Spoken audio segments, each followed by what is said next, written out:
Hey guys, welcome back to the YouTube channel. So I'll be replicating this diagram, but before I go into that, I need to clarify something. A lot of people came to my DM saying, "Okay, how do I know when to start?"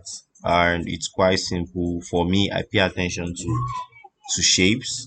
So if you look at this now, I have a circle which is very easy to draw. And where is the circle facing? It's facing up. So this is my plan. So I tell myself, okay, yo, when you want to draw this, you have to draw from the plan, right? Then let's look at this diagram. Like I said, I pay attention to shapes I can draw. I have a circle or semicircle here and rectangle circle here, right? Unlike this, if I'm looking at this from here, like from the front here, this is a cylinder, and I don't know how to replicate a cylinder except by revolving, drawing a rectangle and revolving it. But like I said, I pay attention to shapes that are very simple to draw. So I have semicircle, rectangle, circle here. That is why I'll be drawing from this side if I was going to draw this. And I have like a right angle triangle here, which is trimmed just to connect to this side. Same thing goes to this diagram.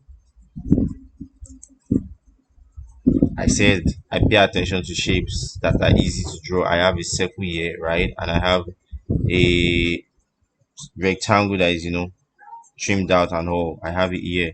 So that is why I will draw from here. But looking at this guy, I have a circle which is on the plan. Like I can see the circle from the plan view, so that is why I'll be drawing from the plan. So quick one, as always, you go to File, New, then Standard, IPT, and all. But go to Sketch. Like I said, I'm drawing from the plan, right? So I'm being told there are circles. I'm being told there are circles. So my biggest circle is 50 diameter, 50 diameter. Then I have another circle 30 diameter, 30 diameter, enter. Then I have the third circle which is 20 diameter, enter. Zoom out. So I come somewhere here, just give space, make sure you're on that line. Then I have the first circle with diameter 30. Then I have another one with diameter 12. Enter. I come to this side also, I repeat the same thing. Diameter 12, the same center line, diameter 30. Right click. Okay, so I need to adjust this. You can see they do not level up. So I was given the dimension, being told from this center to this center is 35, and same goes to this guy. So I come to dimension, center to center, 35, enter. Then I do the same thing, dimension, this center to this center, I have 35, enter. So then there's something again I need you guys to pay attention to. There is, okay, what's this thing called? It's called tangential constraint. Okay, so there's difference between tangential constraint and a line coming from this center. Sorry, let me choose my line.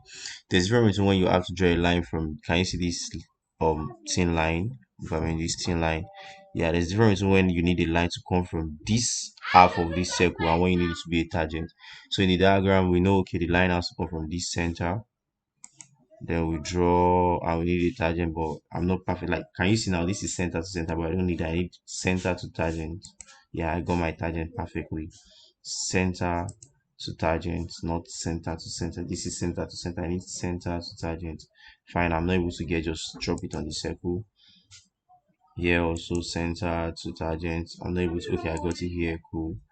Come center to tangent. Yeah, right click. Okay, then I come to my tangential constraint. I want to believe this guy, oh sorry, this guy, cancel.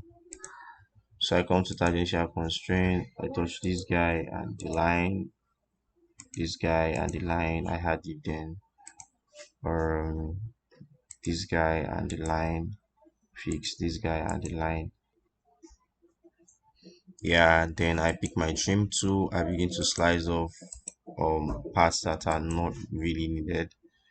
Yeah, just three of them on both sides of the circle. Then I finish my sketch.